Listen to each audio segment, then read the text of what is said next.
belief in you, the prospect's belief in you. Why am I saying that? What about what you're doing or what you just did would improve belief in you as their lawyer?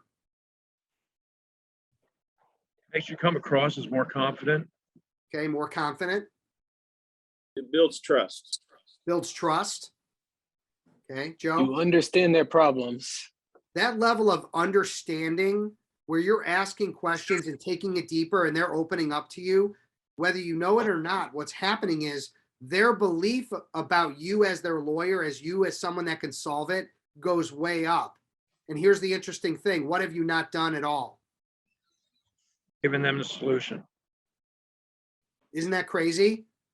Like sales is all about selling, convincing, pitching, and explaining your, how smart you are and how good you are and your firm and all that. We've done none of that, hopefully. Okay. Yet their belief in you as their lawyer is way, way up here.